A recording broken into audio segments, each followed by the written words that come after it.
Hey guys, welcome to channel. मेरा नाम है मनदीप। आज की वीडियो में डिस्कस करेंगे क्लास 11 के सब्जेक्ट मैथ्स का चैप्टर नंबर 2। चैप्टर 2 की ये इंट्रोडक्शन वीडियो होगी। इस इंट्रोडक्शन वीडियो में चैप्टर के हर एक कॉन्सेप्ट को डिटेल में डिस्कस करेंगे एग्जांपल्स के साथ, ताकि चैप्टर में जो भी क्वेश्चंस हैं, जो भी प्रॉब्लम्स हैं, उनको इजीली सोल्व किया जा सके। कॉन्सेप्ट अगर समझ लेंगे तो प्रॉब्लम्स को सोल्व करना ईजी रहेगा। So introduction to relations and functions start करते हैं गाइस इसको नेक्स्ट पेज से। रिलेशंस एंड फंक्शंस में गाइस तीन इंपॉर्टेंट कॉन्सेप्ट आते हैं। अगर ये तीन कॉन्सेप्ट हम समझ लेते हैं तो इंट्रोडक्शन पार्ट कंप्लीट हो जाएगा। इसमें सबसे पहला कॉन्सेप्ट होगा हमारा Cartesian products of sets. Sets क्या होते हैं चैप्टर नंबर 1 में कंप्लीट इनके बारे में समझा जा चुका है। रिलेशंस एंड फंक्शंस में हमें समझना है कि जो भी सेट्स हैं इनका कार्टेशियन प्रोडक्ट क्या होता है। सबसे पहला कॉन्सेप्ट हमारा हुआ। उसके बाद चैप्टर का ही जो नाम है रिलेशंस क्या होते हैं ये हमें समझना होगा।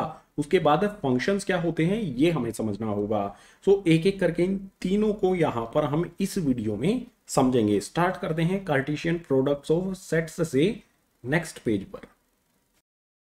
कार्टेशियन प्रोडक्ट्स ऑफ सेट्स क्या होता है डेफिनेशन से समझते हैं। सबसे पहले इसमें दिया है given two non empty sets P and Q the Cartesian product P multiply Q is a set of all pair of elements from P and Q। जो भी कार्टेशियन प्रोडक्ट होता है सेट्स का, उसमें सबसे पहले क्या चाहिए, हमें दो नॉन एम्प्टी सेट चाहिए, यानी कि दो सेट होने चाहिए हमारे पास। लेट्स सपोज हमारे जो सेट हैं वो P और Q हैं। हमारे ये दो सेट हो गए। अब इनका कार्टेशियन प्रोडक्ट जब किया जाएगा तो उसको किस तरह से शो किया जाएगा, P मल्टीप्लाई का साइन लगाएंगे एंड Q लिखेंगे। ये कहा जाएगा P और Q का कार्टेशियन प्रोडक्ट है। इसमें होगा क्या, इसके एलिमेंट्स में क्या होगा, जो भी P और Q के एलिमेंट्स हैं वो पेयर में होंगे P मल्टीप्लाई Q, यानी कि P और Q के कार्टेशियन प्रोडक्ट में। डेफिनेशन से कुछ कुछ आपको समझ में आया होगा। एग्जाम्पल दूंगा तो बिल्कुल क्लियर हो जाएगा ये। सो एग्जाम्पल में हमारे पास एक P सेट है, इसके एलिमेंट्स में A और B है। उसके बाद एक Q सेट है जिसके एलिमेंट्स में 1, 2 और 3 है। अगर हमें इन दोनों सेट का कार्टेशियन प्रोडक्ट लिखना है, यानी कि P मल्टीप्लाई Q लिखना है, तो वो कैसे लिखा जाएगा, और कुछ छोटे छोटे पॉइंट्स आपको समझा देता हूं। मान लो, मतलब मान क्या लो, P मल्टीप्लाई Q होगा इसका कार्टेशियन प्रोडक्ट। सो यहां पर आ जाएगा P मल्टीप्लाई का साइन लगाएंगे, Q आ जाएगा, इसके बाद इक्वल का साइन लगाएंगे, यहां पर आएगा हमारे पास करली ब्रैकेट। ठीक है, करली ब्रैकेट के अंदर क्या होगा, पेयर्स में लिखे जाएंगे P और Q के एलिमेंट्स।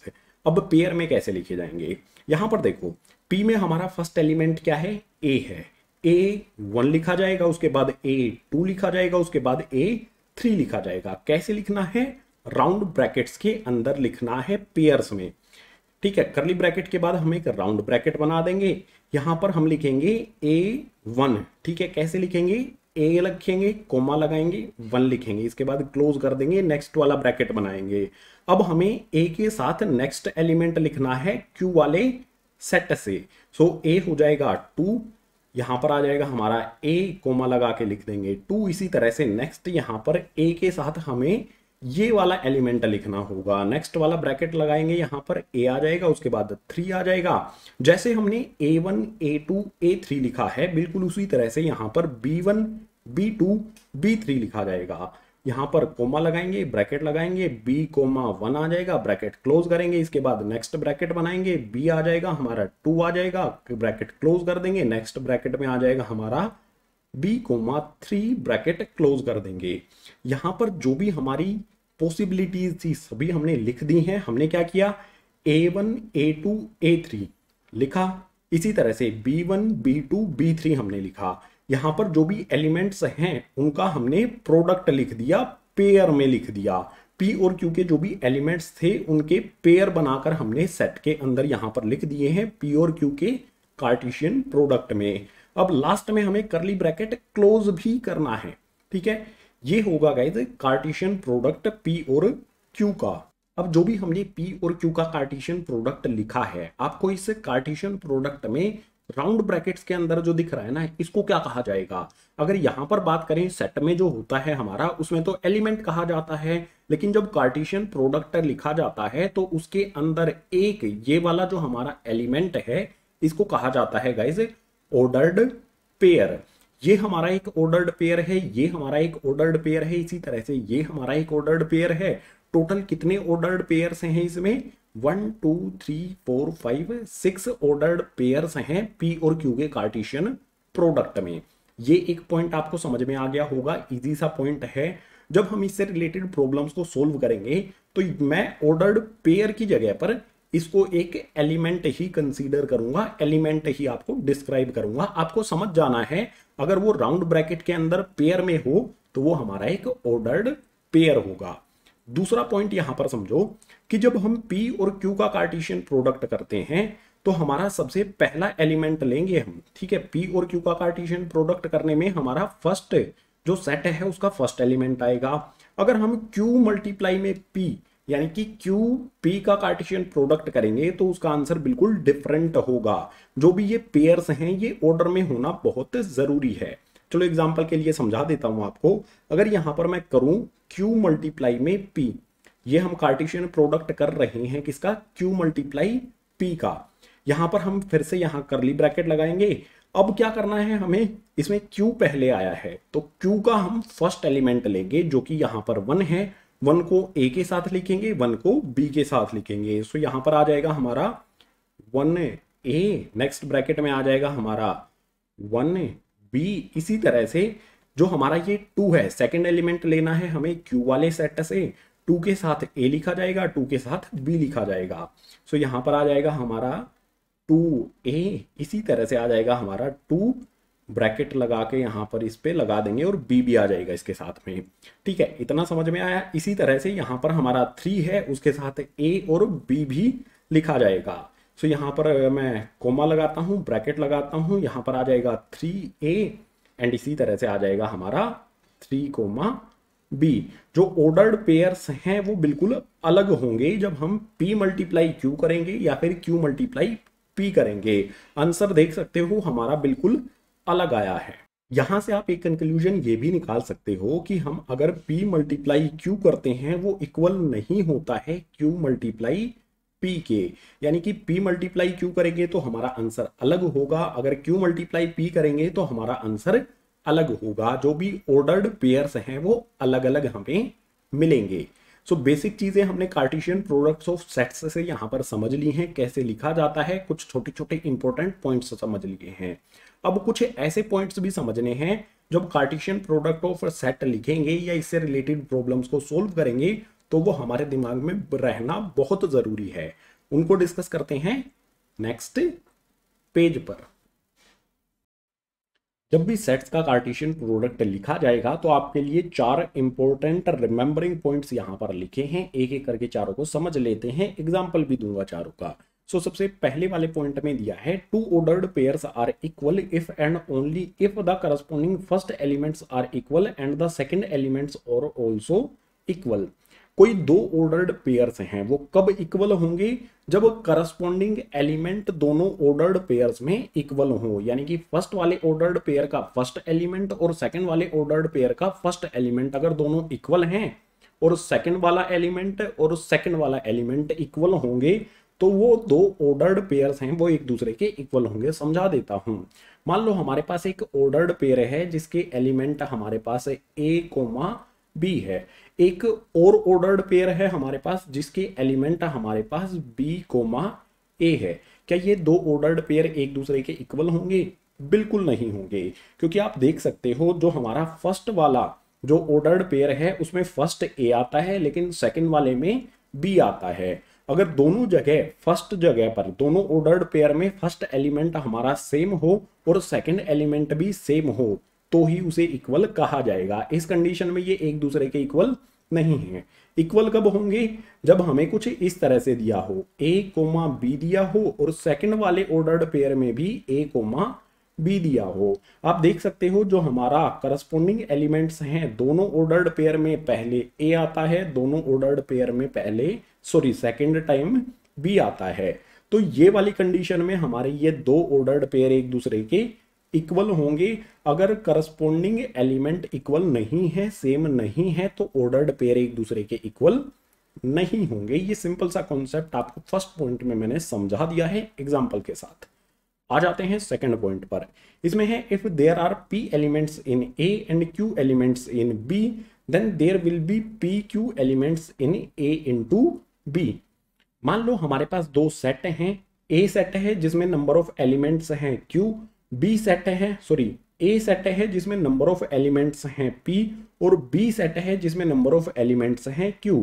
तो जो भी इनका कार्टेशियन प्रोडक्ट होगा उसमें कितने ऑर्डर्ड पेयर्स आएंगे। मैंने आपको कहा था जब भी ऑर्डर्ड पेयर्स की बात होगी तो मैं उनको एलिमेंट्स बोल के आपको समझाऊंगा। तो a इंटू बी में कितने एलिमेंट्स होंगे, p मल्टीप्लाई q कर दिया जाएगा और आंसर हमें मिल जाएगा। समझा देता हूं आपको।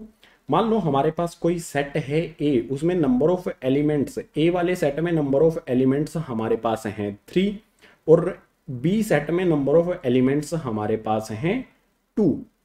अगर हमें a मल्टीप्लाई b यानी कि a और b का जब कार्टेशियन प्रोडक्ट करेंगे उसमें कितने ऑर्डर्ड पेयर्स आएंगे ये पता करना हो तो सिंपल, जितने भी एलिमेंट्स a वाले सेट में हैं, जितने भी एलिमेंट्स b वाले सेट में हैं, उनको मल्टीप्लाई कर देना है। यहाँ पर 3 एलिमेंट हैं, यहाँ पर 2 एलिमेंट हैं, 3 मल्टीप्लाई 2 करेंगे तो कितने ऑर्डर्ड पेयर्स आ जाएंगे, number of ordered pairs in a into b equal आ जाएगा ये 6k। यानी कि जितने नंबर ऑफ एलिमेंट्स a में हैं, जितने एलिमेंट्स b में हैं, उनके नंबर्स को मल्टीप्लाई कर देना है। कितने ऑर्डर्ड पेयर्स होंगे कार्टेशियन प्रोडक्ट में ये हमें मिल जाएगा। एक सिंपल फॉर्मूला यहां पर बता दिया मैंने आपको, सेकंड वाले पॉइंट में एग्जाम्पल भी दे दिया है। पीछे वाले पेज पर हमने जो एग्जाम्पल लिया था उसमें क्या था, p वाले सेट में 2 एलिमेंट थे, ठीक है। मान लो ये हमारा p वाला सेट है, 2 एलिमेंट हैं, और जो हमारा q वाला सेट था उसमें 3 एलिमेंट थे और ऑर्डर्ड पेयर कितने मिले थे हमें, टोटल 6 मिले थे। ठीक है, समझ में आ गया होगा। एग्जाम्पल भी पीछे वाले पेज पर मैंने आपको दिया था इसके बारे में। आ जाते हैं थर्ड वाले पॉइंट पर। इसमें है if a and b are non empty set, either a और b is an infinite set then so is a into b। Suppose कीजिए हमारे पास कोई दो सेट हैं a और b, ये दोनों नॉन एम्प्टी सेट हैं और इन दोनों सेट में से कोई एक सेट इनफाइनाइट सेट है। इनफाइनाइट सेट वही होता है जिसमें नंबर ऑफ एलिमेंट्स अनगिनत हो, इनफाइनाइट हो। तो इनमें से अगर कोई एक सेट इनफाइनाइट है तो इनका कार्टेशियन प्रोडक्ट यानी कि a मल्टीप्लाई जब लिखेंगे तो उसमें नंबर ऑफ ऑर्डर्ड पेयर्स कितने होंगे, इनफाइनाइट होंगे। कैसे लिखा जाएगा समझ लेते हैं एग्जाम्पल के साथ है। तो यहां पर मान लेते हैं हमारे पास ये a सेट है और ये हमारा b सेट है। a और b सेट में से जो हमारा b सेट है ये इनफाइनाइट सेट है, इसमें नंबर ऑफ एलिमेंट्स अनगिनत हैं। अगर इनका कार्टेशियन प्रोडक्ट हमें लिखना है तो यहां पर सिंपली मैं लिखूंगा a मल्टीप्लाई b करेंगे, इक्वल्स का साइन लगाएंगे, यहां पर आ जाएगा हमारा करली ब्रैकेट, करली ब्रैकेट के बाद राउंड ब्रैकेट के अंदर जो ऑर्डर्ड पेयर्स आएंगे वो क्या क्या होंगे। सिंपल सी बात है, सबसे पहले तो यहाँ पर a आ जाएगा, 1 आ जाएगा, उसके बाद a2 आ जाएगा, फिर a3 आ जाएगा। इस तरह से ही लिखेंगे, लेकिन इंपॉर्टेंट पॉइंट आपको समझ में आएगा जब मैं बताऊंगा उसके बारे में। यहाँ पर सबसे पहले मैं लिखता हूँ a,1 लिख दिया, नेक्स्ट वाले में आ जाएगा हमारा a,2, इसी तरह से नेक्स्ट वाले में आ जाएगा हमारा a,3। इसके बाद कितने ऑर्डर्ड पेयर्स होंगे, हमें b वाले सेट में इनफाइनाइट नंबर ऑफ एलिमेंट्स दिए गए हैं। अब हर एक के बारे में तो लिखते नहीं चलेंगे, यहाँ पर 4 भी आएगा, 5 भी आएगा, ये चलते ही रहेंगे आगे। तो हमें क्या करना है, आगे इस तरह से हमें डॉट डॉट डॉट लगा देने हैं। उसके बाद यहाँ पर हमें एक ब्रैकेट लगाना है। यहाँ पर हम जो सेकंड एलिमेंट है हमारा फर्स्ट वाले सेट का, ठीक है, लास्ट वाला एलिमेंट, ये लास्ट वाला एलिमेंट है वो लिखना है। उसके बाद यहाँ पर कोमा लगा देना है और इनफाइनाइट का साइन बना देना है और करली ब्रैकेट क्लोज कर देना है। अगर किन्हीं भी दो सेट में से कोई एक सेट इनफाइनाइट सेट है तो उनके कार्टेशियन प्रोडक्ट में क्या होगा, जो भी ऑर्डर्ड पेयर्स हैं वो इस तरह से लिखे जाएंगे। एग्जाम्पल से मैंने आपको बता दिया है। और कितने ऑर्डर्ड पेयर्स होंगे, इनफाइनाइट ऑर्डर्ड पेयर्स होंगे। सिंपल सा पॉइंट, इजी एग्जाम्पल के साथ हमने समझ लिया। आ जाते हैं इसमें है a multiply a equals to में a b c and a b c belongs to set a। यहां पर जो भी हमारे a b और c हैं, यानी कि जब अगर हमें कोई a सेट दिया है, अगर उसका हम कार्टेशियन प्रोडक्ट करें a मल्टीप्लाई a करें तो जो भी हमारे सेट में a b और c आएंगे वो सभी के सभी बिलोंग करेंगे ए सेट से, और जो भी ए बी और सी आएंगे राउंड ब्रैकेट के अंदर, अभी तक यहां पर हम इन्हें क्या कह रहे थे, ये थे हमारे ऑर्डर्ड पेयर, लेकिन अगर राउंड ब्रैकेट के अंदर हमारे 3 एलिमेंट हैं तो उसे कहा जाएगा ऑर्डर्ड ट्रिपलेट। सिंपल सी बात है। लेकिन जब हम ए मल्टीप्लाई ए लिखेंगे, इस तरह से कार्टेशियन प्रोडक्ट करेंगे ए सेट का, तो कैसे करना होगा, थोड़ा सा डिफिकल्ट है, एग्जांपल से समझते हैं। ये वाला पार्ट यहां से रब कर देता हूं फोर्थ पॉइंट को समझने के लिए। A multiply A Cartesian product हमें लिखना है ए सेट का, तो कैसे लिखेंगे, इसके लिए एग्जांपल ले लेते हैं। सपोज कीजिए ये हमारा ए सेट है, इसके लिए हमें लिखना है ए मल्टीप्लाई ए। तो इसमें जो भी ऑर्डर्ड ट्रिपलेट्स हैं वो क्या क्या होंगे समझते हैं गाइस। यहां पर सबसे पहले तो राउंड वाला ब्रैकेट लगाएंगे। अब जो भी हमारा ये सेट है इसको एक साइड में थोड़ा सा क्लियर लिखते हैं, आसान तरीका बताऊंगा मैं आपको। यहां पर लिख लेता हूं मैं, ठीक है। इसको 3 बार लिख लेंगे। यहां पर मैंने लिखा 1,2 लिखा, इसके बाद यहां पर एक सेकंड गाइस ये करली ब्रैकेट होगा, इसके बाद यहां पर फिर से 1 लगाया, 2 लगाया, 3 बार मैंने इसको लिख लिया है। आप जब करोगे, जब रियल में लिखने की जरूरत नहीं है, रफली लिख सकते हो। अब क्या करेंगे, देखो सेट में यहां पर 1 है, फर्स्ट वाला 1 है, फर्स्ट वाला 1 है, यानी कि यहां पर जो ट्रिपलेट बनेगा 1 1 1 आ जाएगा। करली ब्रैकेट सॉरी ये राउंड ब्रैकेट क्लोज कर देंगे, नेक्स्ट वाला राउंड ब्रैकेट बना देंगे। 1 1 1 हम ले चुके हैं। अब क्या करेंगे, 1 1 2 रख देंगे, ठीक है। इसी तरह से करते चलेंगे, 1 1 2 कर दिया हमने। इससे नेक्स्ट वाला राउंड ब्रैकेट बना देंगे, 1 1 2 कर दिया, 1 1 1 कर दिया। अब नेक्स्ट क्या करेंगे, 1 2 ये वाला ले लेंगे, उसके बाद ये वाला 1 ले लेंगे। तो यहां पर आ जाएगा 1 2 1, राउंड ब्रैकेट क्लोज करेंगे। इससे नेक्स्ट क्या होगा, जो भी हमारा ये 1 है ये एज इट इज रखेंगे, 1 ये वाला 2 रख देंगे, ये वाला 2 रख देंगे। यहां पर हमारा आ जाएगा गाइज 1 2 2। इससे नेक्स्ट क्या होगा, देखो 1 से स्टार्ट होने वाले जो भी ऑर्डर्ड ट्रिपलेट्स थे वो कंप्लीट हो गए हैं। अब जो भी ऑर्डर्ड ट्रिपलेट स्टार्ट होंगे वो सेकंड एलिमेंट से होंगे, ठीक है। तो ये वाला 2 लेंगे, 1 रखेंगे, ये वाला 1 रखेंगे। तो यहां पर आ जाएगा हमारा गाइज 2 1, उसके बाद फिर से 1। इससे नेक्स्ट क्या होगा, जगह अभी भी बची है हमारे पास। इससे नेक्स्ट हमारा क्या होगा, ये वाला 2 हो जाएगा, ये वाला 2 हो जाएगा एंड 1 हो जाएगा। तो यहां पर आ जाएगा हमारा 2 2 एंड 1। इसी तरह से इससे नेक्स्ट जो होगा वो यहां पर इसके ऊपर लिख देता हूं, यहां पर लिख देता हूं, क्योंकि टोटल 8 ऑर्डर्ड ट्रिपलेट्स हमारे मिलेंगे। यहां पर आ जाएगा गाइज हमारा नेक्स्ट क्या कैसे बनाएंगे ये समझो। ये हमने 2 लिखा था, 2 लिखा था, उसके बाद 1 लिखा था। तो ये 2 हो जाएगा, 1 हो जाएगा, उसके बाद 2 लिखेंगे, यानी कि 2 1 2 लिख लेंगे। इससे नेक्स्ट क्या होगा, अभी तक हमने 2 2 2 का कोई भी ट्रिपलेट नहीं लिखा है, 2 2 2 का भी बनेगा, यानी कि ये वाला 2 ये वाला 2 एंड ये वाला 2 2 2 एंड 2। यहां पर करेंगे इसे क्लोज एंड करली ब्रैकेट क्लोज कर देंगे।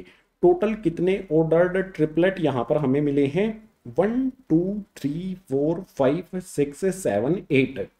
हमारा ये वाला प्रॉब्लम जो थी ए सेट का इस तरह से कार्टेशियन प्रोडक्ट लिखना, इसके लिए हमने यहाँ पर सभी के सभी ट्रिपलेट लिख दिए हैं।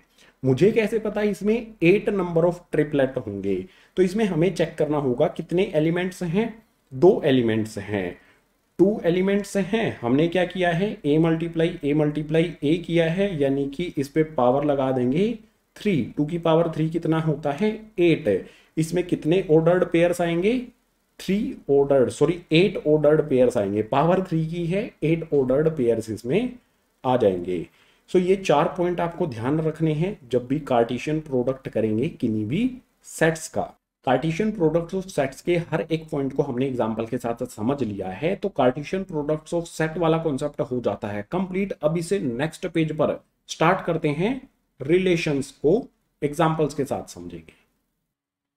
कार्टेशियन प्रोडक्ट ऑफ सेट्स को डिटेल में एग्जांपल्स के साथ हमने समझा। अब रिलेशन पर आ जाते हैं, डेफिनेशन से समझेंगे। सबसे पहले हमें यहाँ पर रिलेशन की डेफिनेशन में दिया है, a relation R from a non empty set A to non empty set B is a subset of Cartesian product A cross B.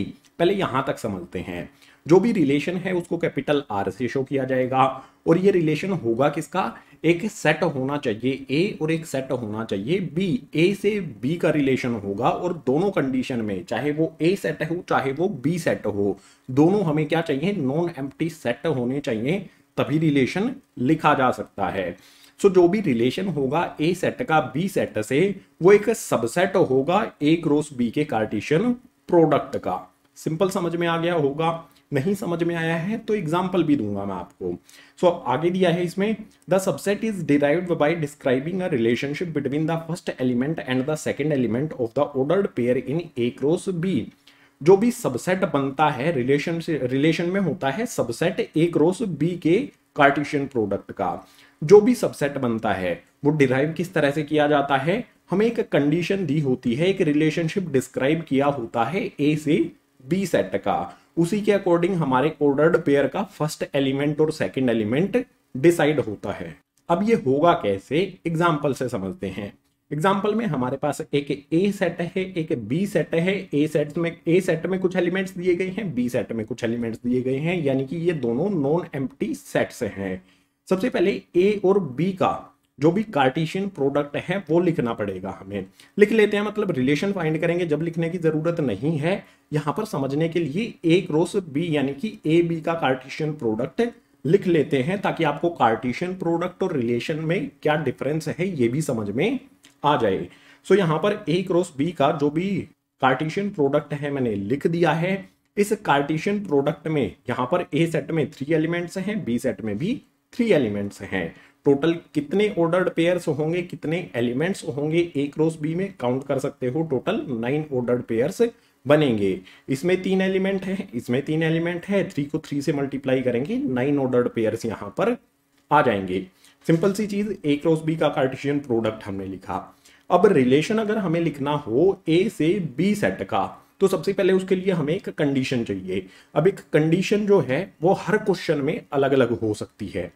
यहां पर हम एग्जांपल के लिए कंडीशन ले लेते हैं। यहां पर आया हमारा आर, इट मींस रिलेशन। यहां पर डॉट्स लगाए जाएंगे इस तरह से, उसके बाद ए एरो लगाएंगे, बी लगाएंगे। इसका मतलब क्या होगा, रिलेशन है ए सेट से बी सेट का। सिंपल है। अगर हमें लिखना हो इस तरह से, अगर हमें यहां पर लिखूं रिलेशन बी एरो ए, इसका मतलब होगा कि यहां पर रिलेशन है बी सेट से ए सेट का, relation of A set to B. ठीक है, सिंपल। यहां पर ये हमने लिखा, यहां पर रिलेशन है ए सेट का बी सेट से, और रिलेशन के लिए कंडीशन क्या है, किस तरह से ये रिलेशन है। रिलेशन है x y such that y equals to में x+3 where x belongs to A and y belongs to B. Relation के लिए एक कंडीशन दी गई है, y इक्वल्स टू में x+3 होना चाहिए, और जो भी हमारा x है यहाँ पर इस वाले ऑर्डर्ड पेयर में, जो भी हमारा x है वो a सेट से बिलोंग करेगा, y जो है वो b सेट से बिलोंग करेगा। ये हमारी कंडीशन है। अब इस कंडीशन के अकॉर्डिंग हमारे ऑर्डर्ड पेयर्स बनेंगे रिलेशन में a सेट से b के। सो यहाँ पर बनाते हैं, यहाँ पर मैंने लिखा r relation a to b। अब यहां पर कौन कौन से ऑर्डर्ड पेयर्स आएंगे इस कंडीशन के अकॉर्डिंग, वही हमारा रिलेशन हो जाएगा। कंडीशन यहां पर जो दी गई है इससे अलग भी आपको दी जा सकती है, क्वेश्चन वाइज ये कंडीशन चेंज होती रहेगी। सो ए से बी का रिलेशन यहां पर है y इक्वल्स टू में x+3, इसको एक साइड में लिख लो, y इक्वल्स टू में x+3। जो भी हमारी x की वैल्यू है, x की वैल्यू क्या होगी, हमारा x a सेट से बिलोंग करेगा। तो यहां पर हमारा a सेट है, इसके एलिमेंट्स में जो जो भी वैल्यूज हैं x की जगह पर पुट करते रहेंगे, सोल्व करते रहेंगे। यहां पर सबसे पहले x की वैल्यू पुट करेंगे 1। सो y इक्वल्स टू में x की जगह पर 1 रखा, प्लस में 3 लिख दिया, इक्वल्स टू में आ जाएगा 4। अगर हमारा x 1 है तो y की वैल्यू 4 आती है, हमने 1 पुट किया। अब 4 हमारा बी वाले सेट में, y की वैल्यू क्या है, y यहां पर क्या है, बी सेट से बिलोंग करता है, तो बी सेट में हमें 4 अगर दिया गया होगा तो ही ये ऑर्डर्ड पेयर बनेगा, अदरवाइज नहीं बनेगा।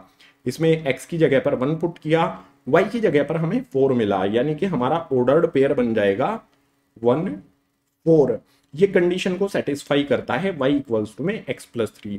इसी तरह से x की जगह पर 2 पुट कर लेंगे, यहां पर 1 को रब कर देता हूं, x की जगह पर मैंने 2 पुट किया, 2 + 3 हो गया हमारा 5, y की वैल्यू हमें 5 मिली। ये हमारा x है, y की वैल्यू देख लेते हैं, b सेट हमारा जो भी y है वो b सेट से बिलोंग करेगा, यानी कि ये हमारा 5 भी हमें मिलता है। इस कंडीशन में भी हमारा ऑर्डर्ड पेयर बन जाएगा 2,5 है। इससे नेक्स्ट x की वैल्यू हम क्या पुट कर सकते हैं, 3 पुट कर सकते हैं। सो यहां पर 3 पुट कर लेते हैं, मैंने लिखा यहां पर 3, 3 + 3 ये हो जाएगा 6। y की वैल्यू इस कंडीशन में हमें 6 मिलती है। चेक करो b वाले सेट में 6 नहीं है, यानी कि ये ऑर्डर्ड पेयर हमारा नहीं बनेगा। हमारे पास x वाला एलिमेंट 3 तो है, लेकिन b में कहीं पर भी 6 नहीं है, यानी कि जो भी रिलेशन होगा a से b का इस कंडीशन के अकॉर्डिंग उसमें सिर्फ 2 ऑर्डर्ड पेयर आएंगे। अब एक लाइन कही गई थी आपको, जो भी रिलेशन होता है वो a क्रॉस b के कार्टेशियन प्रोडक्ट का सबसेट होता है। देखो यहां पर 1 4 है, इसमें भी 1 4 है, इसमें 2 5 है, इसमें भी 2 5 है, यानी कि जो भी ये रिलेशन है यही से a क्रॉस b का सबसेट होगा। इसे इस तरह से लिखा जा सकता है, relation of set a to b, ये सबसेट होगा गाइज a क्रॉस b का। सिंपल है, सेट्स वाले चैप्टर में ये चीजें हम समझ चुके हैं, सबसेट किस तरह से लिखे जाते हैं। जो भी रिलेशन होते हैं उनको 3 तरह से शो किया जा सकता है, सेट बिल्डर फॉर्म में, रोस्टर फॉर्म में एंड एरो डायग्राम में। एरो डायग्राम की बात करेंगे आने वाले नेक्स्ट पेजेस पर। 2 तरीके से हमने सेट बिल्डर फॉर्म में और रोस्टर फॉर्म में रिलेशन को इसी पेज पर शो कर चुके हैं हम। सो यहां पर आप देख सकते हो, ये हमारी जो है ये सेट बिल्डर फॉर्म में रिलेशन दिया गया है और यहां पर हमने इसकी रोस्टर फॉर्म में इसे लिख दिया है। 2 तरीके से रिलेशन को कैसे लिखना है ये तो हमने समझ लिया है। अब थर्ड वाला जो हमारा एरो डायग्राम होगा उसको आने वाले पेजेस पर समझेंगे, लेकिन उससे पहले रिलेशन से ही रिलेटेड कुछ इंपॉर्टेंट पॉइंट्स आते हैं, उनको भी हमें समझना है। उनको समझने के लिए मूव करते हैं गाइज नेक्स्ट पेज पर। रिलेशन में ही आगे गाइज कुछ टर्म्स आती हैं, उन टर्म्स को समझने के लिए जो पीछे वाले पेज पर हमने एग्जाम्पल लिया था वो एग्जाम्पल एज इट इज यहाँ पर लिख दिया गया है। ये हमारा ए सेट है, ये बी सेट है, ये ए क्रॉस बी यानी कि ए बी का कार्टेशियन प्रोडक्ट लिखा है हमने, जो पीछे वाले पेज पर था बिल्कुल सेम वही है। ये रिलेशन की गाइज सेट बिल्डर फॉर्म है, ये रिलेशन की रोस्टर फॉर्म है, सेम एग्जाम्पल है। यहां पर हमें रिलेशन से रिलेटेड कुछ टर्म्स को समझना है। सबसे पहली टर्म आती है इसमें डोमेन। रिलेशन में डोमेन क्या होता है, सो इसमें दिया है first elements of ordered pair in relation. जो भी रिलेशन बनेगा, ये हमारे एक रिलेशन बना है, इस रिलेशन में जो भी ऑर्डर्ड पेयर हैं उसके फर्स्ट एलिमेंट्स, जितने भी फर्स्ट एलिमेंट्स हैं ऑर्डर्ड पेयर में वो सभी हमारे डोमेन होंगे। सो डोमेन लिखने के लिए क्या करेंगे, यहां पर हम बनाएंगे करली ब्रैकेट, इसके अंदर आ जाएगा हमारा डोमेन है, जो भी ऑर्डर्ड पेयर हैं उसके सभी फर्स्ट एलिमेंट आ जाएंगे। ये हमारा रिलेशन, इसका फर्स्ट एलिमेंट यहां पर 1 है, यहां पर 2 है, तो डोमेन क्या होगा हमारा, यही हमारे फर्स्ट एलिमेंट जो है ये डोमेन हो जाएंगे। सिंपल है बिल्कुल। इससे आगे आता है इसमें रेंज। रेंज क्या होती है, second elements of ordered pair in relation. किसी भी रिलेशन में, ये हमारा रिलेशन है, इन रिलेशन में जो भी ऑर्डर्ड पेयर है उसके सेकंड एलिमेंट, जितने भी सेकंड एलिमेंट हैं वो सभी के सभी रेंज में आ जाएंगे। सो इसको लिखने के लिए भी यहाँ पर करली ब्रैकेट बनाएंगे। सेकंड एलिमेंट कौन कौन से हैं, यहाँ पर 4 है, यहाँ पर 5 है, तो रेंज में हमारे यही 2 एलिमेंट्स आ जाएंगे, 4 और 5 है। डोमेन क्या होता है, जो भी ऑर्डर्ड पेयर हैं रिलेशन में उनके सभी फर्स्ट एलिमेंट डोमेन होते हैं और जो भी सेकंड एलिमेंट हैं वो रेंज होते हैं। सिंपल है बिल्कुल। आते हैं कोड डोमेन पर। कोड डोमेन क्या होगा, all elements of second set is called code domain. जो भी हमारा सेकंड सेट है, ये हमारा ए हमारा हमेशा फर्स्ट सेट होगा, बी हमारा क्या होगा सेकंड सेट होगा। या फिर आप सेकंड सेट को कैसे आइडेंटिफाई कर सकते हैं ये भी बता देता हूं। हम कैसे लिखते हैं, रिलेशन किसका किससे है, ए का बी से है, तो जिस तरफ है एरो का सिर होगा, एरो का हेड होगा, वो हमारा सेकंड एलिमेंट होगा, सॉरी सेकंड सेट होगा। बी हमारा यहाँ पर सेकंड सेट है, अगर हमें ये कुछ इस तरह से दिया हो, रिलेशन ऑफ बी टू ए, तो ये ए यहां पर इस वाली कंडीशन में ए हमारा सेकंड सेट होगा। यहां पर हमने क्या किया था, रिलेशन लिखा था किसका, ए सेट का बी सेट से, तो बी हमारा सेकंड सेट है। जो भी हमारा कोड डोमेन है वो हमारा सेकंड सेट होता है। ये हमारा सेकंड सेट बी है, तो यहां पर पूरा का पूरा ये कोडोमेन हो जाएगा। सो यहां पर लिख देंगे, इसमें आ जाएगा हमारा 4, 5 और 7, ये हमारा कोडोमेन हो जाएगा। दोबारा से रिपीट कर देता हूं, डोमेन क्या होते हैं, रिलेशन में जो भी ऑर्डर्ड पेयर हैं उसके फर्स्ट एलिमेंट है।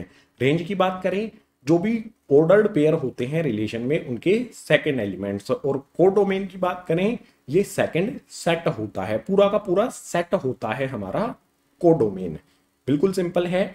यहां पर एक चीज और समझ लो, जो भी हमारा रिलेशन होता है उसमें जो भी सेकंड एलिमेंट है, यहां पर हमारा सेकंड एलिमेंट क्या है, 4। इस 4 को हम क्या कह सकते हैं, जो भी सेकंड एलिमेंट है वो फर्स्ट एलिमेंट की इमेज होता है। ठीक है, 4 को हम क्या कहेंगे, इमेज ऑफ 1 कहेंगे। इसको और अच्छी तरीके से हम समझ सकते हैं जब हम इसका एरो डायग्राम बनाएंगे। जो भी हमारा रिलेशन है उसको एरो डायग्राम से समझेंगे तो आपको इमेज वाला जो कॉन्सेप्ट है वो अच्छी तरह से समझ में आएगा। सो रिलेशन को 3 तरह से शो किया जा सकता है। सेट बिल्डर फॉर्म में जो हमने यहाँ पर किया है गाइज, उसके बाद रोस्टर फॉर्म में यहाँ पर हमने किया है।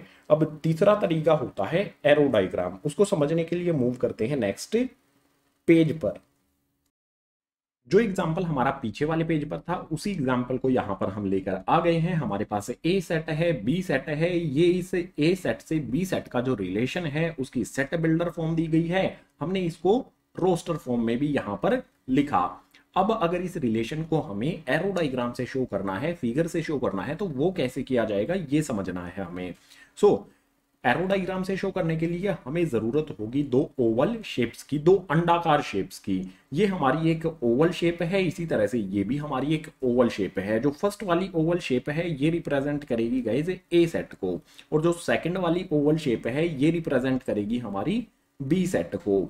जो भी ए वाली शेप है इसके अंदर ए के सभी एलिमेंट्स आ जाएंगे, यानी कि ए सेट में 1, 2 और 3 है वो इस शेप के अंदर लिख दिए जाएंगे। इस तरह से लिख देना है, 1 आ जाएगा, देन आ जाएगा हमारा 2, देन आ जाएगा हमारा 3। जो भी एलिमेंट्स होंगे किसी भी सेट में वो इसके अंदर आ जाएंगे। इसके बाद बी सेट में 4, 5 और 7 है वो इसके अंदर लिख दिए जाएंगे। यहां पर आ जाएगा गाइज हमारा 4, देन आ जाएगा हमारा 5 एंड देन आ जाएगा 7। अब बहुत सिंपल समझोगा इसे, जो भी रिजल्ट हमें मिला है रोस्टर फॉर्म में, जो भी हमारा रिलेशन आया है उसको देखो।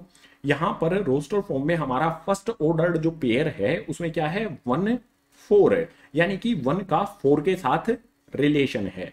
तो ये हमारा 1 रहा ए सेट में, ये हमारा 4 रहा बी सेट में।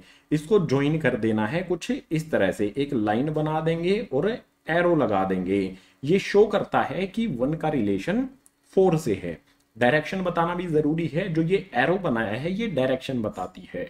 इसके बाद सेकंड ऑर्डर्ड पेयर को देखो, 2, 5 दिया गया है, इट मीन्स 2 को 5 से सीधा ज्वाइन कर देंगे इस तरह से और एरो भी बना देंगे। ये बन गया गाइस हमारा एरो डायग्राम।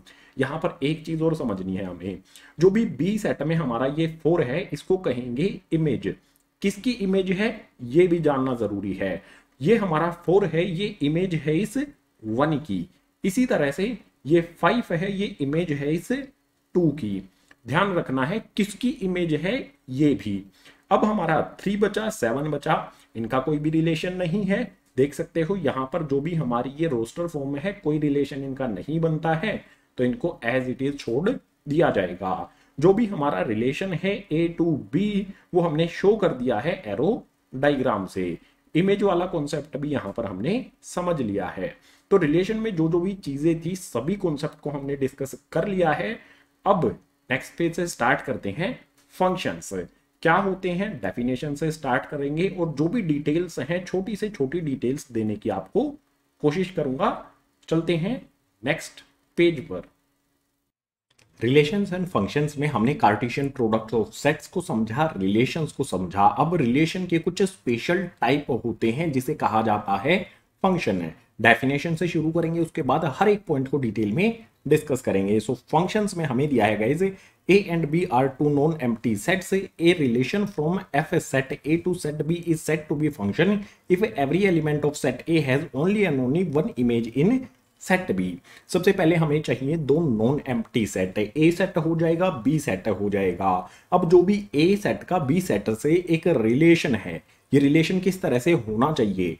जो हमारे फंक्शंस हैं वो रिलेशन ही होते हैं, लेकिन कुछ स्पेशल एक पॉइंट होता है वहां पर, उसी रिलेशन को हम फंक्शन कह सकते हैं। वो इंपॉर्टेंट पॉइंट क्या है कि जो भी फंक्शन होगा, जो भी रिलेशन होगा, उसमें सेट ए का जो भी एलिमेंट है उसकी सिर्फ एक ही इमेज होगी सेट बी में। हर एक एलिमेंट की सिर्फ एक ही इमेज होनी चाहिए, only and only one image in set B. ऐसे रिलेशंस को कहा जाएगा फंक्शंस। एग्जाम्पल से समझ लेते हैं। सपोज कीजिए यहां पर गाइज हमारा ये एक सेट है, ये हमारा दूसरा सेट है। फर्स्ट वाला हमारा ए सेट है, सेकंड वाला हमारा बी सेट है। अब यहां पर सपोज कीजिए हमें कोई फंक्शन दिया है like f x equals to में एक्स स्क्वेयर, यानी कि जो भी हमारे ए सेट के एलिमेंट्स हैं इनको हम एक्स की जगह पर रखेंगे, इनका एक्स स्क्वेयर हो जाएगा, यानी कि इन वैल्यूज का एक्स स्क्वेयर हो जाएगा। जीरो हमारा एक्स होगा, इसका स्क्वेयर कर देंगे, इन सभी वैल्यूज का स्क्वेयर होने पे बी सेट के साथ रिलेशन बनेगा। जीरो का स्क्वेयर करेंगे, जीरो रहेगा, ये एक रिलेशन बना। इसी तरह से गाइस वन है, इसका स्क्वायर करेंगे, वन का स्क्वायर वन ही होता है। सो एरो से हम शो कर रहे हैं रिलेशन को। अब यहां पर टू है, टू का स्क्वायर करेंगे तो फोर आ जाएगा, यानी कि टू रिलेट करेगा फोर से। इसी तरह से यहां पर थ्री है, ये रिलेट करेगा यहां पर नाइन से। सो यहां पर आप देख सकते हैं जो भी हमारे ए सेट में एलिमेंट्स हैं उनकी सिर्फ उन सभी हर एक एलिमेंट्स की सिर्फ एक ही इमेज बनती है सेट बी में।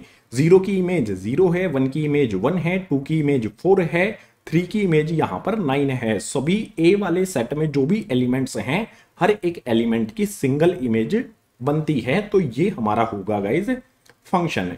एक और एग्जांपल ले लेते हैं और अच्छी तरह से ये क्लियर हो जाएगा। सो यहां पर हमारे पास ए सेट है, ये बी सेट है, इसमें यहां पर हमारी कुछ वैल्यूज दी गई हैं, कुछ एलिमेंट्स दिए गए हैं, इसी तरह से बी वाले में भी दिए गए हैं। सेम वही फंडा लगाते हैं, यहां पर माइनस वन का स्क्वायर करेंगे तो ये हो जाएगा गाइज हमारा वन।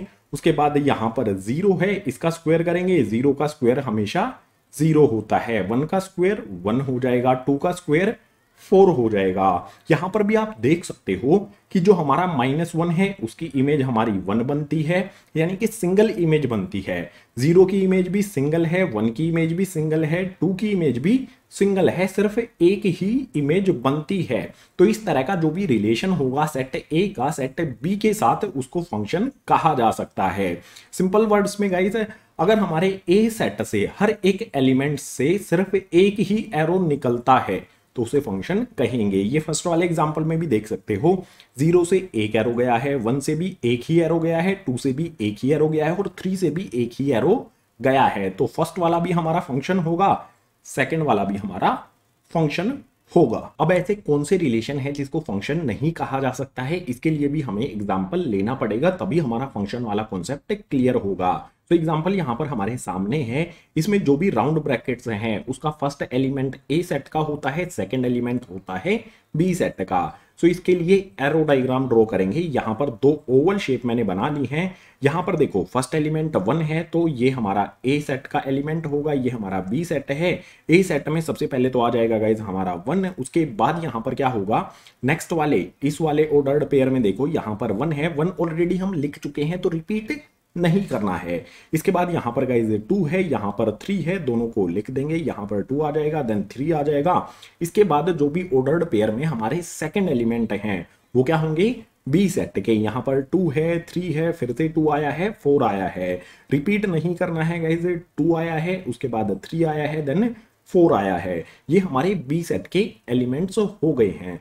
अब यहां पर देखो क्या दिया गया है, वन का रिलेशन टू के साथ है, वन से टू की तरफ एक एरो ड्रॉ कर देंगे। इसके बाद वन का रिलेशन थ्री के साथ भी है, सो वन से थ्री की तरफ भी एक एरो ड्रॉ कर देंगे। इससे आगे टू का रिलेशन टू के साथ है, यानी कि टू से टू की तरफ एरो ड्रॉ कर देंगे। देन थ्री का रिलेशन फोर के साथ है, थ्री से फोर की तरफ एक एरो ड्रॉ कर देंगे। अब कंडीशन क्या है, कोई भी रिलेशन फंक्शन कब होगा, जब उसकी एक ही इमेज बने, हर एक ए वाले सेट की सिर्फ एक ही इमेज बननी चाहिए बी में। यहां पर आप देख सकते हो 1 की इमेज 2b है और 1 की इमेज 3b है, तो ये हमारा फंक्शन नहीं होगा। सिंपल वर्ड्स में यहां पर जो भी हमारा ये एलिमेंट है इससे 2 एरो निकल रहे हैं बी सेट की तरफ, तो ये हमारा फंक्शन नहीं होगा। कौन से फंक्शंस होते हैं जिनमें सिर्फ एक ही, हर एक एलिमेंट के लिए एक ही इमेज बनती है, उनको फंक्शंस कहा जाता है। चलो एक एग्जांपल और देख लेते हैं। यहां पर हमारे पास है, ये हमारा एक सेट है, सो ये हो जाएगा हमारा ए सेट, ये हमारा हो जाएगा बी सेट। इसके अकॉर्डिंग जो भी एलिमेंट्स यहां पर आएंगे उनको लिखेंगे, 0 आ जाएगा, 2 आ जाएगा, 3 आ जाएगा एंड 1 आ जाएगा। इनको इसी ऑर्डर में लिखेंगे, 0 आएगा, उसके बाद 2 आएगा, देन 3 आएगा, उसके बाद 1 आ जाएगा। इसके बाद बी वाले सेट में जो भी सेकंड एलिमेंट्स हैं इन राउंड ब्रैकेट्स के अंदर, ऑर्डर्ड पेयर्स के अंदर, उनको बी सेट में लिखेंगे। 1 है, 2 है, 0 है, 2 है, तो यहां पर आ जाएगा गाइज हमारा 1, देन आ जाएगा हमारा 2, देन आ जाएगा हमारा 0। यहां पर 2 फिर से आया है, 2 को रिपीट नहीं करना है। अब यहां पर 0 का रिलेशन 1 के साथ है, 0 से 1 की तरफ हमने एक एरो लगा दिया। सिंपल है। 2 का रिलेशन 2 के साथ है, 2 से 2 की तरफ हमने एरो लगा दिया।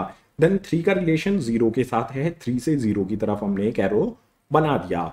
1 का रिलेशन 2 के साथ है, ये हमारा 1 का रिलेशन 2 के साथ हो गया। यहां पर आप देखो ए वाला जो हमारा सेट है, हर एक एलिमेंट से सिर्फ एक ही एरो निकलता है, यानी कि ये वाला जो भी रिलेशन है इसको फंक्शन कहा जा सकता है। डेफिनेशन से हमने जो भी समझा है उसके लिए एग्जाम्पल भी ले लिए हैं। फंक्शंस क्या होंगे, ए सेट के लिए, ए सेट के जो भी एलिमेंट्स हैं उनकी सिर्फ एक ही इमेज होनी चाहिए सेट बी में, ऐसे रिलेशंस को फंक्शन कहा जाता है। ये पॉइंट हमेशा ध्यान में रखना।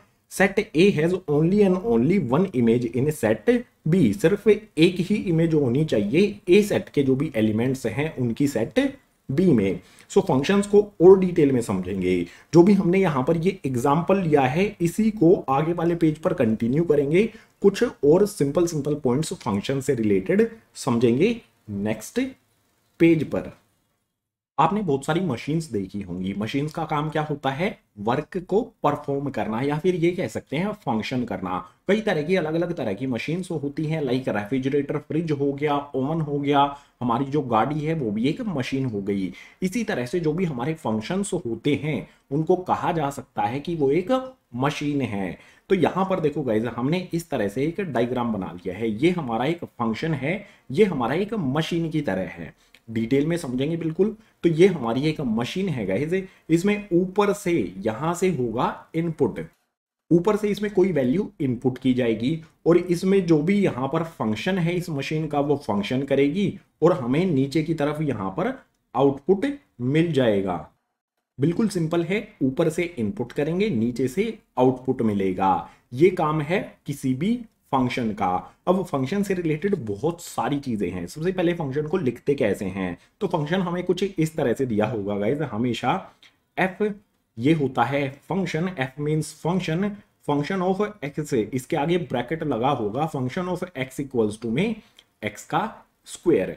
ये हमारा एक फंक्शन हो गया, ठीक है। ये मशीन, इसमें कुछ भी इनपुट करेंगे ना, ये मशीन उसका स्क्वायर कर देगी। एक्स की जगह पर हम वैल्यू पुट करेंगे।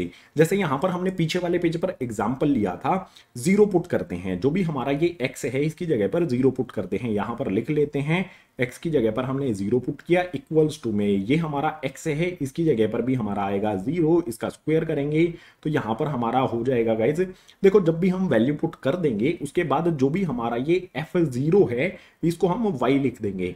ये हमारा y हो जाएगा इक्वल्स टू में 0 का स्क्वायर, ये हो जाएगा हमारा 0।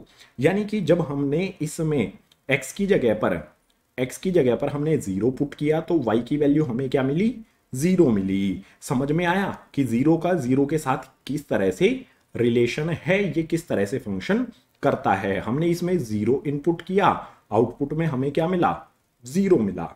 सिंपल है बिल्कुल। इसी तरह से आप और वैल्यूज भी यहां पर पुट करके देख सकते हो। 0 का रिलेशन 0 के साथ है तो एरो लगा देंगे। अब यहां पर देखो गाइज, जो भी हमारा ये x है इसकी जगह पर 1 पुट करके देख लेंगे, 2 पुट करके चेक कर लेंगे, 3 पुट करके भी चेक कर लेंगे। x की जगह पर मैंने 2 पुट किया, यहाँ पर भी x की जगह पर 2 आएगा, 2 का square as it is, y की वैल्यू क्या आ जाएगी, 2 का स्क्वायर हो जाएगा हमारा 4।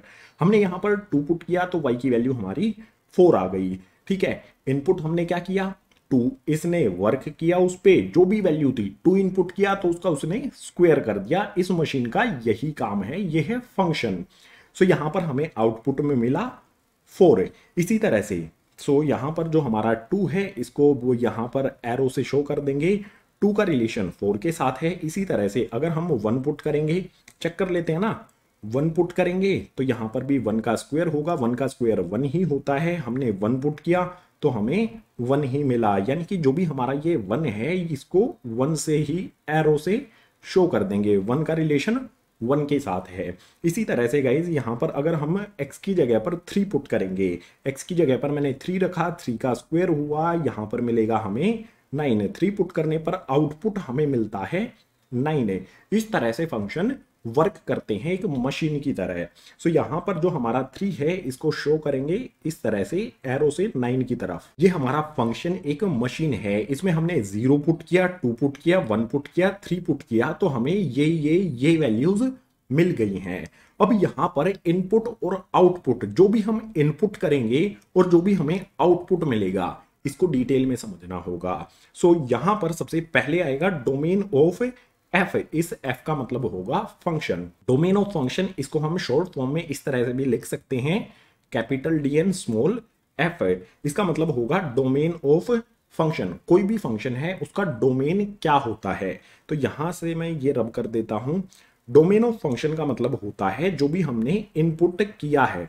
ठीक है, यहां पर क्या होगा डोमेन ऑफ फंक्शन इनपुट्स, यानी कि इस वाले फंक्शन में जो भी इनपुट किया जा सकता है वो सारी की सारी वैल्यूज हो जाएंगी हमारी डोमेन ऑफ फंक्शन। किस वाले फंक्शन की होगी, यहां पर जो भी हमारा fx इक्वल्स टू में x स्क्वायर है, इस वाले फंक्शन का डोमेन क्या होगा, फिर से बता रहा हूं मैं आपको, जो भी इसमें वैल्यूज इनपुट की जा सकती हैं वो हो जाएंगी हमारे डोमेन।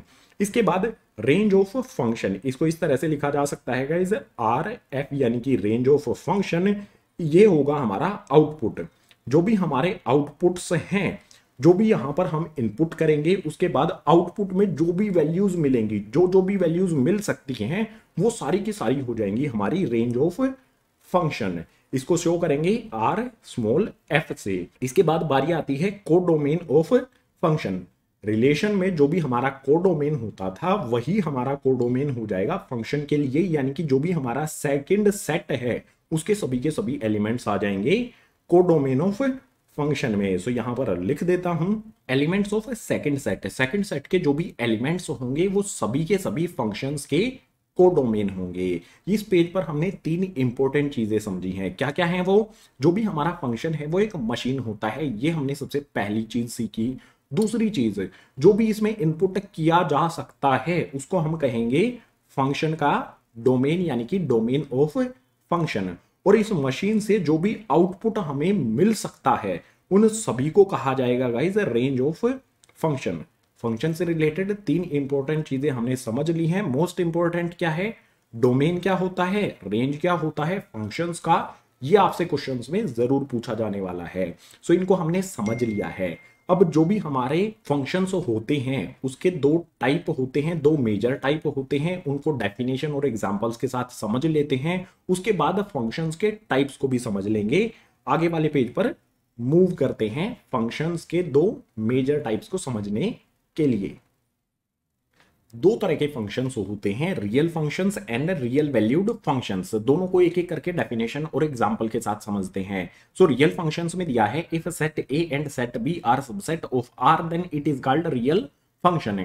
हमारे पास एक A सेट है, एक B सेट है। जो भी हमारे A और B सेट हैं ये सबसेट हैं R यानी कि रियल नंबर्स के सेट के। A सेट में भी हमारे रियल नंबर्स हैं, B सेट में भी हमारे रियल नंबर्स हैं। तो इस तरह का जो भी फंक्शन होगा, जो इनसे फंक्शन बनेगा, उस फंक्शन को कहा जाएगा रियल फंक्शंस। एग्जांपल ले लेते हैं। यहां पर हमारा A सेट है, ये हमारा B सेट है, इनमें कुछ भी रिलेशन है, जो भी इनके एलिमेंट्स हैं यहां पर आप देख सकते हो। जो भी A सेट के एलिमेंट्स हैं इनसे सिर्फ एक ही एरो निकलता है, यानी कि हर एक एलिमेंट की सिर्फ एक ही इमेज है। तो ये हमारा फंक्शन होगा। किस तरह का फंक्शन होगा, रियल फंक्शन, क्योंकि ए वाले सेट में हमारे रियल नंबर्स हैं, बी वाले सेट में भी हमारे रियल नंबर्स हैं, दोनों सेट में हमारे रियल नंबर्स हैं, तो ये हमारा रियल फंक्शन होगा। इसके बाद रियल वैल्यूड फंक्शंस क्या होते हैं, इसमें दिया है if B is the subset of R then it is called real valued function.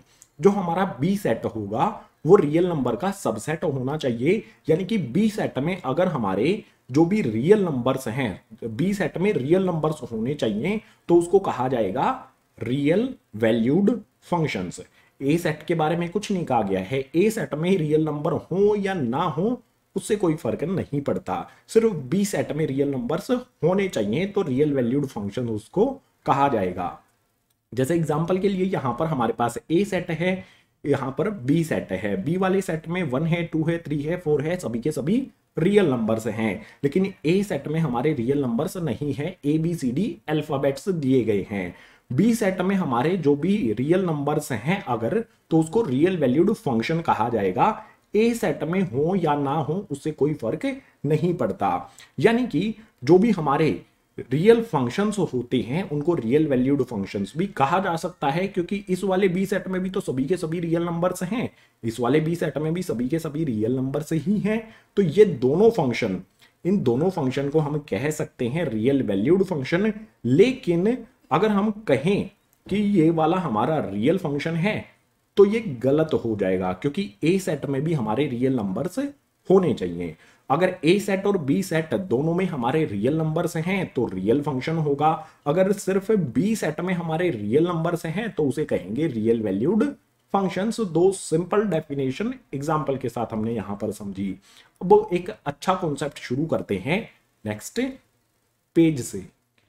Functions में हमारा सबसे इंपॉर्टेंट कॉन्सेप्ट यहां से शुरू होता है। फंक्शंस को समझने के बाद किस किस टाइप के फंक्शंस होते हैं, कई सारे टाइप्स के होते हैं गाइस, तो उनमें से कुछ हमें क्लास 11th में समझने वाले हैं। इसमें सबसे पहला फंक्शन है गाइस आइडेंटिटी फंक्शन। इसकी जनरल फॉर्म क्या होती है, फंक्शन ऑफ एक्स से इक्वल्स टू में एक्स, यहां पर भी मैंने लिखा है इसको, function of x equals to में एक्स। आइडेंटिटी फंक्शन में जो भी इनपुट किया जाएगा वही सेम वैल्यू हमें आउटपुट में मिलेगी। अब कोई भी फंक्शन होगा, किसी भी टाइप का फंक्शन होगा, उससे तीन चीजें हमसे पूछी जा सकती हैं क्वेश्चन में। डोमेन क्या होगा फंक्शन का, जो भी फंक्शन है उसकी रेंज क्या होगी, या फिर फंक्शन का ग्राफ कैसे बनेगा।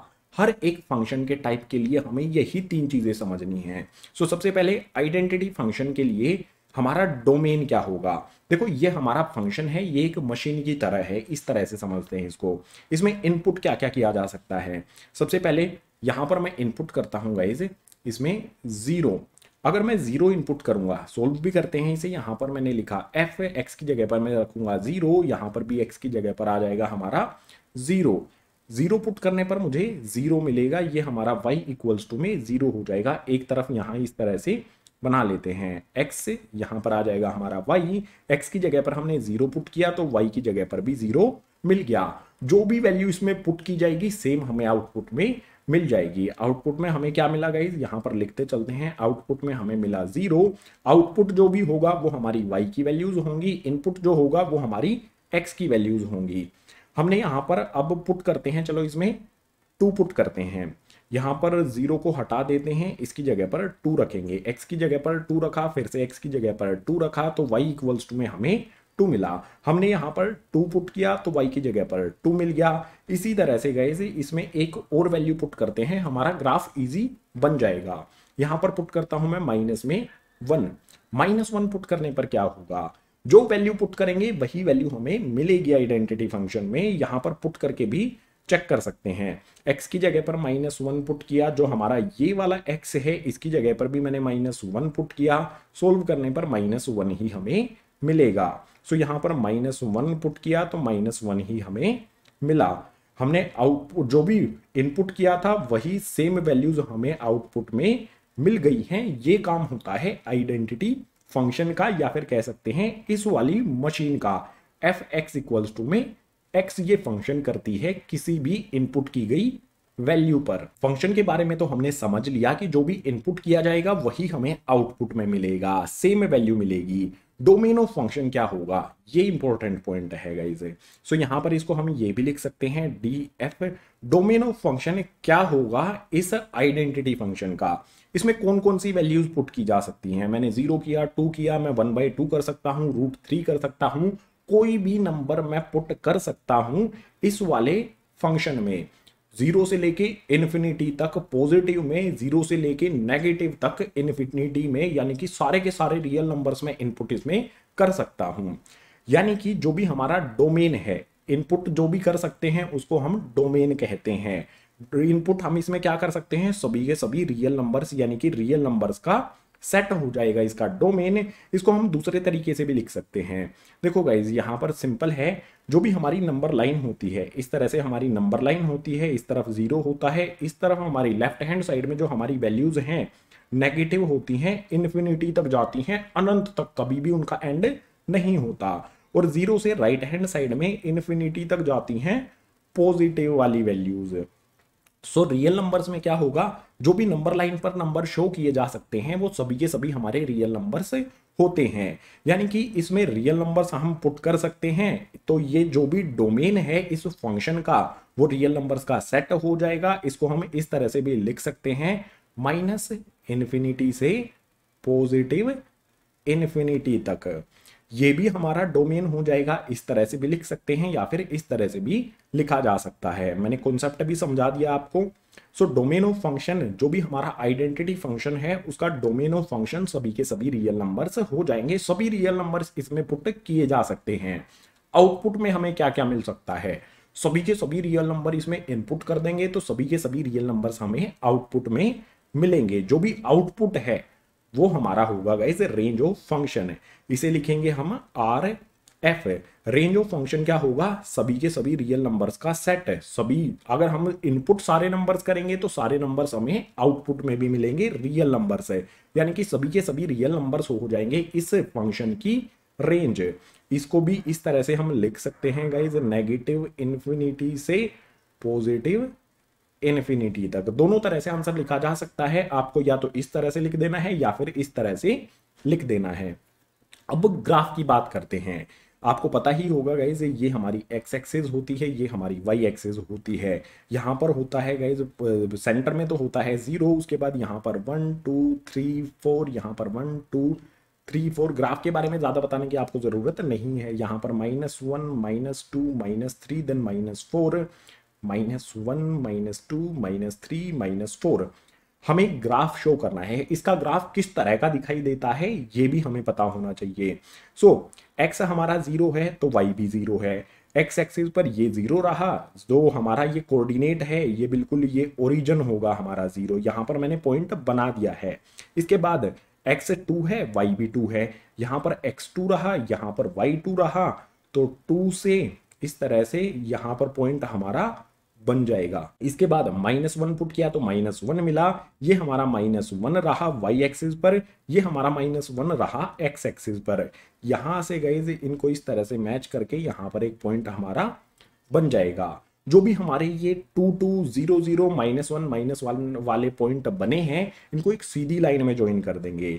सो एक स्ट्रेट लाइन में इनको जब मैं ज्वाइन करूंगा तो जो भी हमारा आइडेंटिटी फंक्शन है उसका ग्राफ हमें मिल जाएगा। ये एक स्ट्रेट लाइन होगी जो ओरिजिन से निकलेगी।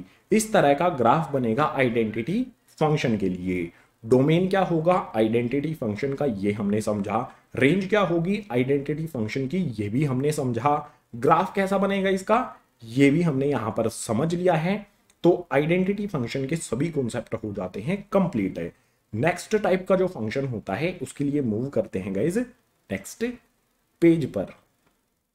नेक्स्ट फंक्शन आता है गाइज कांस्टेंट फंक्शन। क्या होता है गाइज, इसकी जनरल फॉर्म यहां पर लिखी गई है fx इक्वल्स टू में 2, या फिर हमें इस तरह से भी दिया जा सकता है गाइज 2 की जगह पर हमारा और कोई भी नंबर हो सकता है, लाइक ये हो जाएगा हमारा fx इक्वल्स टू में 10। इस तरह के फंक्शन को कहा जाता है कांस्टेंट फंक्शन। इसमें हमारी जो 10 है या फिर इसमें हमारा जो 2 है ये कांस्टेंट रहता है, कुछ भी इनपुट करेंगे 2 हमारा चेंज नहीं होगा, इसीलिए कहा जाता है इसे कांस्टेंट फंक्शन। सो यहां पर जो भी हमारा ये फंक्शन है, सबसे पहले इसमें इनपुट करते हैं कुछ।